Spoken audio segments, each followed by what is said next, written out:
తాకట్లో ఉన్న మీ బంగారాన్ని విడిపించి ఆ రోజు ఆన్లైన్ రేటుకి కొంటాం. Sharma gold company. నమస్కారం, వెల్కమ్ టు సుమన్ టీవీ. నేను గీతాంజలి. ధనత్రయోదశి ఏ రోజున? శనివారమా లేకుంటే ఆదివారమా? అంటే అక్టోబర్ 18, 19 అనేది పెద్ద సందేహం మనలో చాలామందికి ఉందండి. అలాగే ఆ రోజున ప్రధానంగా ఎటువంటి పూజా కార్యక్రమాలు మనం చేసుకోవాలి? ధనత్రయోదశి అనగానే లక్ష్మీ ఆరాధన చేస్తాం. అలా కొంతమంది ఖచ్చితంగా ఆ రోజు బంగారం కొనుక్కొని తెచ్చుకుంటారు. కానీ ఇప్పుడు కొనే పరిస్థితి అయితే లేదు. కానీ ఆ రోజు అసలు పూజ ఎలా చేసుకోవాలి, ఎవరి ఆరాధన ప్రధానంగా చేయాలి, విధానం అంటూ ఉందా, కొన్ని నియమాలన్నీ ఉంటాయంటారు. అవన్నీ ఏంటో తెలుసుకుందాం. వివరించేందుకు ప్రస్తుతం మనతో పాటు ఉన్నారు.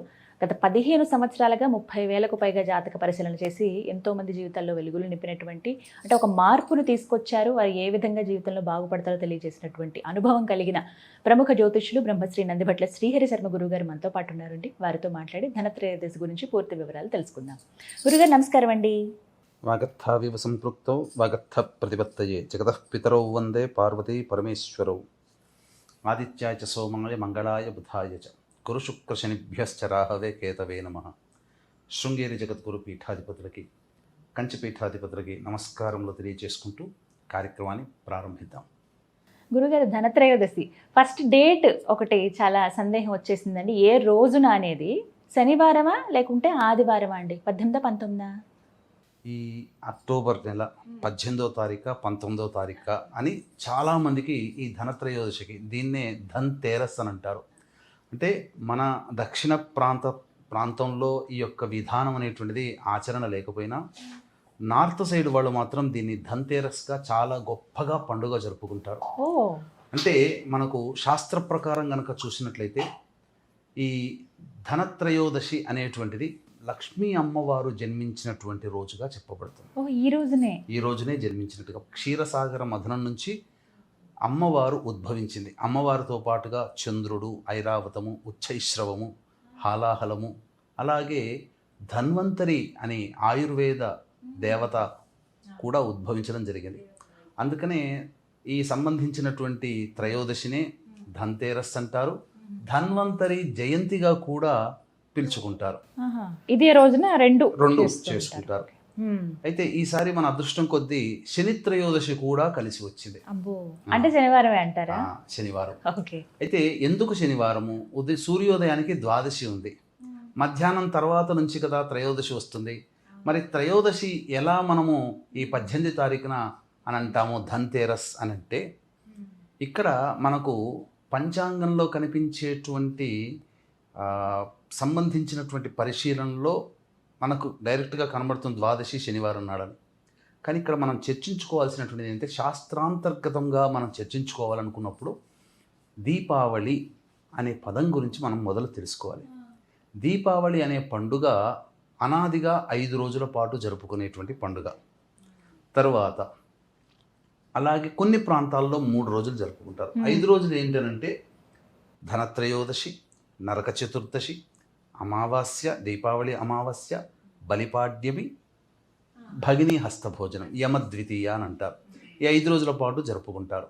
కాబట్టి ఈ 5 రోజుల పాటు జరుపుకునేటువంటి పండుగ ప్రదోష కాలం అయిన తరువాత జరుపుకునేటువంటి పండుగ. కాబట్టి త్రయోదశి తిథి ప్రదోష కాలానికి 18వ తారీఖు నుంచే ప్రారంభమైంది. కాబట్టే ధనత్రయోదశి అనేటువంటి విధి విధానంగా ఉన్నటువంటి పండుగని మనం 18వ తారీఖు రోజునే జరుపుకోవాలి. 19వ తారీఖు రోజున చతుర్దశి, నరక చతుర్దశి అని అంటారు. 20వ తారీఖు రోజున దీపావళి అమావాస్య. ఇది సందిగ్ధతను తీర్చేశారు మొత్తానికి. ఇదైతే మరి ఇక ధనత్రయోదశి అసలు ఏమిటండి విధి విధానాలు? మనం ఎలా పూజ చేసుకోవాలి? ఏమైనా నియమాలు ఉన్నాయా? ముందుగా మాట్లాడుకుందాం. ఏ పూజ చేయాలి? లక్ష్మీ అమ్మవారు ఉద్భవించారంటే అది మామూలు విషయం కాదు. చాలా అద్భుతమైన రోజుగా చూస్తాం మనందరం. ఇంకా సందేహాలు కూడా ఉన్నాయి, ముందుగా తెలియచేయండి, అవన్నీ అడుగుతాను. మీకు ఒక ముఖ్యమైన విషయం చెప్తానమ్మా. ఈ ధనత్రయోదశి రోజునే అమ్మవారు ఏ నక్షత్రంలో జన్మించిందని చెప్తారు? ధనత్రయోదశి అంటే ఉత్తరా నక్షత్రంలో జన్మించింది అని చెప్తుంటుంటారు. అంటే కొంతమందికి ఉత్తరాషాఢ అని చెప్తుంటుంటారు. అంటే ఒక్కొక్క యుగంలో ఈ లక్ష్మీ అమ్మవారి యొక్క అవతార స్వరూపము ఒక్కొక్క నక్షత్రంలో ఉద్భవించడం జరిగింది. అనేక పురాణాంతర్గత పురంగా చూసుకున్నట్లయితే, పద్మ పురాణాంతర్గతంగా చూసుకున్నట్లయితే భృగు మహర్షికి సాక్షాత్తు అమ్మవారే జన్మించింది. కాబట్టి ఉత్తరా నక్షత్రం అమ్మవారి యొక్క జన్మ నక్షత్రం. 18వ తారీఖు రోజున ప్రదోషకాల సమయంలో ఉత్తరా నక్షత్రం ఉంటుంది, ప్రవేశిస్తుంది. మంచి ముహూర్తం. 18వ తారీఖు అంటే ధనత్రయోదశి ఏ దేవత మీద ఏర్పాటు చేయబడింది? లక్ష్మీ అమ్మవారి పేరు మీద. కాబట్టి ఈ రోజున ఉత్తరా నక్షత్రం కూడా ఉండడం వల్ల మరింత పవిత్రత, మరింత మహిమను సంతరించుకున్నది ఈ సంవత్సరం వచ్చే త్రయోదశి, ధనత్రయోదశి అని చెప్పవచ్చు. గురుగారు, ముఖ్యమైన ప్రశ్న అడుగుతున్నాను. అందరూ ఎంతో ఆసక్తిగా ఎదురు చూసేది, అడగాలనుకునేది, బంగారం కొనటం. ధనత్రయోదశి రోజు బంగారం ఖచ్చితంగా కొనాలా, లేదు బంగారం కాదు ఇంకా చాలా ఉన్నాయి అని అంటే కనుక అసలు ఏం తీసుకోవాలి, ఆ రోజున ఏం కొనుక్కోవాలి ధనత్రయోదశి రోజు? అంటే మనకు యుగయుగాల నుంచి కూడా చాలా పవిత్రత కలిగినటువంటిది, అందరూ కూడా ఇష్టపడేటువంటిది బంగారం. కొత్త కోడలు ఇంటికి వచ్చిన సందర్భంగా చేసుకునే మొట్టమొదటి పండుగ ఉన్నప్పుడు ఈ దీపావళి సందర్భంగా త్రయోదశి కాబట్టి బంగారం కొనడం, అంతో ఇంతో శక్తి ఉన్న వాళ్ళు బంగారం కొనడం అనేటువంటిది అనాదిగా వస్తున్నటువంటి ఆచారం. అయితే ప్రత్యేకించి ఈ రోజునే కొనాలనేటువంటిది అయితే మాత్రం నియమం లేదమ్మా. శక్తి ఉన్న వాళ్ళు తీసుకోవచ్చు. అందరికీ శక్తి ఉంటుందా? 20% మందికి శక్తి ఉంటుంది, మిగతా 80% మంది శక్తి లేదు. కాబట్టి బంగారుకి మారుస్వరూపమైనటువంటి కొన్ని వస్తువులు మనకు చెప్పబడ్డాయి. ఆ రోజున కొన్ని వస్తువులు తెచ్చుకోవాలి ఖచ్చితంగా. మన ఇంట్లో దరిద్రాన్ని అనగా ఇంటి యొక్క దోషాన్ని పారవేసేది ఏంటమ్మా? చీపురు. చీపురు కొనుక్కోవాలి, ఆ రోజు తెచ్చుకోవాలి. లక్ష్మీ స్వరూపం అమ్మ. చీపురు అంటే ఏదో కాదు, లక్ష్మీ స్వరూపం. ఇంట్లో ఉన్న చీడనంతా పక్కకు పంపించేస్తుంది కదా, అదొకటి. తర్వాత ఏకాక్షి నారికేళం అని ఉంటుంది, చిన్నది శ్రీఫలం అని అంటారు. ఆ శ్రీఫలం కానీ, ఏకాక్షి నారికేళం అంటే ఒక కన్ను ఉన్నటువంటిది కానీ, ఇవి దొరికితే కనుక తీసుకోవచ్చు. శ్రీఫలం దొరుకుతుంది, చిన్న నారికేళం పూజా స్టోర్లో దొరుకుతుందమ్మా. తర్వాత గోమతి చక్రాలు తీసుకోవాలి. తర్వాత ఈ యొక్క ముత్యపు శంఖము అని ఒకటి ఉంటుంది, అది తీసుకోవాలి, చిన్నది దొరుకుతుందమ్మా. తర్వాత ముత్యం కూడా కొనుక్కుంటే చాలా మంచిది. ఇక లక్ష్మీ గవ్వలు అని దొరుకుతాయి, అవి తీసుకోవాలి. గోమతి చక్రాలు, ముత్యపు శంఖం, ముత్యము, లక్ష్మీ గవ్వలు, ఇలాంటివి వస్తువులు ఎన్నైనా 2, 3 అయినా తీసుకొని ఈ రోజున తీసుకొని భద్రపరచుకోవాలమ్మా. ఎందుకనంటే ఈ రోజున తీసుకున్నటువంటి వస్తువుకి ప్రాముఖ్యత వస్తుంది. ఎందుకంటే ధనత్రయోదశి రోజున లక్ష్మీప్రదమైనటువంటి వస్తువులు ఇంటికి తెచ్చుకుంటున్నాం. తెచ్చుకున్నటువంటి వాటికి శక్తిని ఏర్పరిచేటువంటిది దీపావళి అమావాస్య రోజున. మనం మరొక వీడియోలో చెప్పుకుందాం ఏ సమయంలో చెయ్యాలి, విశేషం ఏంటి అని. ఈ వస్తువులన్నీ తెచ్చుకున్న తర్వాత అవి ఇంట్లో భద్రపరచుకోవాలి, పూజా మందిరంలో భద్రపరచుకొని మనం దీపావళి రోజున పూజ చేసుకోవాలమ్మా. ఇవి ఈ యొక్క సంబంధించినటువంటి ధనత్రయోదశి సందర్భంగా ఖచ్చితంగా కొనవలసినవి ఇవి. ఖచ్చితంగా ధనత్రయోదశి రోజున పూజించవలసినటువంటి దేవత లక్ష్మీతో పాటుగా కుబేర స్వామి కూడా. వీళ్ళందరికంటే పై స్థాయిలో ఉన్నటువంటి ఈశ్వరుడు. ఈ ముగ్గురు కూడా ధనానికి సంబంధించినటువంటి సంకేతం. ఈ సృష్టి మొత్తంలో కూడా లక్ష్మీ కుబేరులకి ధనాన్ని అందించినటువంటి వాడు. ఒక చేతిలో మీరు చూసినట్లయితే స్వర్ణాకర్షణ భైరవ చిత్రపటం కనుక చూస్తే ఈశ్వరుడు 2 చేతులు గుండగా ఈ ధన ప్రవాహాన్ని ప్రసరింపజేస్తుంటే ఒక దోసిడితో, ఒకవైపున దోసిడితో లక్ష్మీ అమ్మవారు, ఇంకొక వైపున కుబేరుడు ఇలా పట్టుకొని నిల్చుంటారు. అంటే దీని అర్థం ఆ లక్ష్మీ కుబేరులకి కూడా సంపదనిచ్చేవాడు, మనకు సంపదనిచ్చేవాడు లక్ష్మీ కుబేరుడు. కానీ ఆ లక్ష్మీ కుబేరులకే సంపదని అందించేటువంటి వ్యక్తి పరమేశ్వరుడు. కాబట్టి ఈ ముగ్గురు దేవతల్ని ఈ ధనత్రయోదశి సందర్భంగా ఖచ్చితంగా ఆరాధన చేయాలి. ఇది ముఖ్యంగా మనకు ప్రదోషకాల సమయం, శనివారం కూడా కలిసి వచ్చిందమ్మా.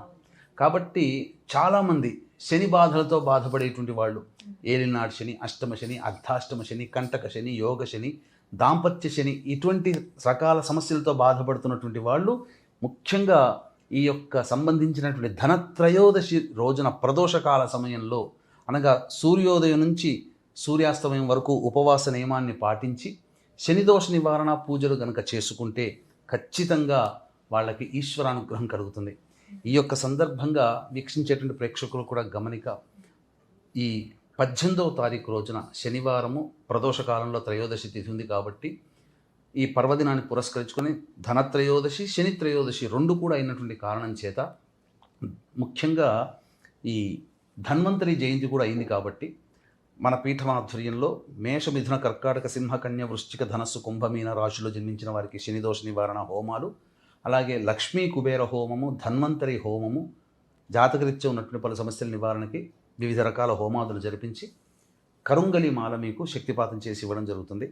శని త్రయోదశి అంటే శనికి సంబంధించిన చెట్టే జమ్మి చెట్టు. ఆ జమ్మి చెట్టు నుంచే కరుంగలి మాల వస్తుంది. అత్యంత మహిమాన్వితమైనటువంటి రోజున మీకు శక్తిపాతం చేసి ఇవ్వడం జరుగుతుంది. అవకాశం ఉన్న వాళ్ళు కార్యక్రమ తదనంతరం కాంటాక్ట్ చేసి పూర్తి వివరాలు తెలుసుకోవచ్చు. ఇక మనం ఈ యొక్క త్రయోదశి తిథి రోజున ఈశ్వరానుగ్రహాన్ని పొందే ప్రయత్నం చేయాలి. సకల బాధలు కర్మదోషాలు తొలగిపోవాలనుకున్నప్పుడు ప్రదోషకాల సమయంలో శనివారం రోజున 18వ తారీఖమ్మ, ఆ రోజున పరమేశ్వరునికి బయట అనేక దేవాలయాల్లో బయట కూడా ఒక శివలింగాన్ని ఏర్పాటు చేస్తున్నారు. ఆ యొక్క శివలింగానికి నల్ల నువ్వుల నూనెతో కనుక అభిషేకము చేసి శంకు పుష్పాలతో అపరాజిత పుష్పాలతో ఈశ్వరుని అర్చించినటువంటి వాళ్ళకి అపజయం అంటూ ఉండదు. వాళ్ళ తలపెట్టినటువంటి సంకల్పం కార్తీక మాసం అయ్యే లోపల నెరవేరుతుందని చెప్పవచ్చమ్మా. కాబట్టి అంతటి దివ్యమైనటువంటి ధనత్రయోదశి రోజున దీపావళి పండుగలో జరుపుకునే మొట్టమొదటి రోజు కాబట్టి దీపదానము అనేటువంటిది ఈ 5 రోజుల పాటు చేయాలి. దీపదానం ఎలా చేయాలండి? దీపదానం అంటే దీపదానం ఉన్నప్పుడు ఈ యొక్క ధనత్రయోదశి సందర్భంగా 4 దీపాలని బ్రాహ్మణులకి 4 దిక్కుల్లో ఒత్తులు వేసి 4 విధాలుగా వెలిగించి 4 బ్రాహ్మణులకి దానం చేయవచ్చునమ్మా. లేదా ఇత్తడి దీపము, వెండి దీపము, శక్తి ఉంటే ఇత్తడి దీపము, ఇవి దానం చేయవచ్చు. ఈ చేసినందువల్ల ప్రధానంగా ఈ 5 రోజుల పాటు దీపదానం ఎవరైతే చేస్తారో వాళ్ళకి నరక ప్రాప్తి అనేటువంటిది ఉండదు. గత జన్మ కర్మదోషాలు తొలగిపోతాయి, ధనవంతులు అవుతారు, ముఖ్యంగా అనారోగ్యం నుంచి బయటపడతారు. ఎందుకనంటే ఈ రోజున ధన్వంతరి కూడా జయంతి కాబట్టి విధానంగా చేసుకున్నటువంటి వాళ్ళకి, అంటే వీక్షించేటువంటి ప్రేక్షకుల్లో అందరూ కూడా 100లో 95% మంది పిల్లలు తప్ప, అంటే చాలా మటుకు 90% మంది ఏదో ఒక అనారోగ్య సమస్యతో బాధపడుతున్నారు కదా. ఈ ధనత్రయోదశి రోజున మీరు వాడేటువంటి యొక్క మందులకి చక్కగా ఆ సంబంధించినటువంటి ముందర పెట్టుకొని చిత్రపటం దేవుడి దగ్గర పెట్టి ఆ ధన్వంతరి ధ్యాన శ్లోకము లేదా ధన్వంతరి మూలమంత్రం కనుక, లేదా ఓం ధన్వంతరియై నమః అనే యొక్క నామాన్ని జపిస్తూ 1008 సార్లు కనుక జపం చేస్తే ఆ మందులకి, ఎందుకనంటే వైద్య రంగానికి మూలం ధన్వంతరి కాబట్టి ఆ యొక్క మందు చాలా ఉపయోగపడుతుందమ్మా. చాలా మటుకు చెప్పదలిచినట్లయితే కొత్తగా ఏదైనా మందు వాడాల్సినప్పుడు ఈ ధనత్రయోదశి రోజున రోగానికి మందు వాడతారు. అద్భుతంగా పనిచేస్తుంది. ఇప్పటికీ కూడా నాకు తెలిసినటువంటి ఆయుర్వేద వైద్యులు, ఈ సంబంధించినటువంటి ఆయుర్వేద వైద్యులు వైజాగ్లో ఉంటారు. తేజస్వి అని, విశ్వనాథ్ తేజస్వి అని, చక్రవర్తుల విశ్వనాథ్ తేజస్వి. ఆయన వాళ్ళ ఇంట్లో ఖచ్చితంగా ఈ రోజున ధన్వంతరి హోమం జరిపించుకుంటారు. ఎందుకంటే ఆయుర్వేదంలో వాళ్ళు చాలా ఆరితేలిన వాళ్ళు. చింతలూరు ఆయుర్వేద వైద్యం వాళ్ళు ఖచ్చితంగా ధన్వంతరి హోమం చేస్తారు ఈరోజు. కాబట్టి అమ్మ, విశేషమైనటువంటి పండుగ. ఖచ్చితంగా బంగారం కొనాలని ఏమీ చెప్పబడలేదమ్మా. ఈ వస్తువులు, కొత్త వస్తువులు కొనుక్కోవచ్చు, కొత్త దుస్తులు కొనుక్కోవచ్చు. నలుపు రంగు అనేటువంటిది లేకుండా, డార్క్ కలర్వి కాకుండా ఆరెంజ్ కలర్వి, తెల్లవి అనేటువంటివి కొత్త వస్తువులు కొనుక్కోవచ్చు. వెండి కొనుక్కోవచ్చు అమ్మ. ముఖ్యంగా బంగారం కూడా కొనుక్కోవచ్చు. లేదా బంగారంతో సమానమైనటువంటి మారేడు దళములు కానీ, జమ్మి ఆకులు. ఎందుకంటేనమ్మా, బంగారం ఎక్కడ పుట్టింది? అగ్నిలో పుట్టింది. అగ్ని ఎక్కడ పుట్టింది? జమ్మి చెట్టులో పుట్టింది. అందుకే జమ్మి చెట్టు చాలా పవిత్రం. బంగారం అని అందుకని ఇప్పుడు చాలా మంది కరుంగలి మాలలు ధరిస్తున్నారు చూడండి, జమ్మి చెట్టు నుంచే వచ్చింది.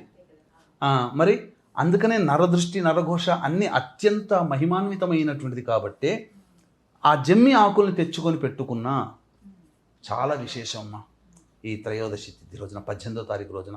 కాబట్టి అందరూ కూడా లక్ష్మీ అమ్మవారిని ఈ రోజున సాయంకాలము, అంటే ఉత్తర నక్షత్రం ప్రారంభమవుతుంది కదమ్మా, సుమారుగా 7 గంటల నుంచి 9 గంటల మధ్యకాలంలో వృషభ లగ్నం ఉంటుంది. ఆ సమయంలో గనక లక్ష్మీ అమ్మవారి పూజ చేసుకున్న, ఈశ్వరునికి ప్రదోషకాల సమయంలో అభిషేకము పూజ చేసుకున్న, లక్ష్మీ అర్చన చేసుకున్న, లేదా ఈ ధనత్రయోదశి రోజున ఆదిశంకరాచార్య విరచితమైనటువంటి కనకధారా స్తోత్రాన్ని కంటిన్యూస్గా ఆ 2 గంటల పాటు ఇంట్లో పారాయణం చేయండి. చాలా విశేషం అమ్మ. చాలా, ఎందుకనంటే మళ్ళీ మళ్ళీ ఇటువంటి కాంబినేషన్ అమ్మవారి జన్మ నక్షత్రము, అమ్మవారి జయంతి అయినటువంటి ధనత్రయోదశి, ధన్వంతరి జయంతి కలిసి రావడం మాత్రం దుర్లభం. మరియు శనివారము కూడా కలిసి రావడం అనేది అత్యంత దుర్లభమైనటువంటి రోజు. కాబట్టి వీక్షించేటువంటి మన సుమన్ టీవీ ప్రేక్షకులు ఎంతైనా కానీ వీలు చేసుకొని లక్ష్మీ సహస్రనామ పారాయణం లేదా చిన్న నామం ఓం శ్రీం మహాలక్ష్మీ నమః చాలు, లేదా ఓం మహాదేవ్యై చ విద్మహే విష్ణుపత్న్యై చ ధీమహి తన్నో లక్ష్మీ ప్రచోదయాత్, ఈ యొక్క మంత్రాన్ని 1008 సార్లు ఆ 7 నుంచి 9 గంటల మధ్యకాలంలో కనుక చేస్తే మీకు చెప్తున్నానమ్మా, ఆర్థిక బాధలు సంపూర్ణంగా తొలగిపోతాయి. ఈ నోటి వాక్కు చాలా చక్కగా వివరించారండి. ధన్యవాదాలు గురుగారు. సర్వం శ్రీ ఉమామహేశ్వర పరబ్రహ్మార్పణమస్తు.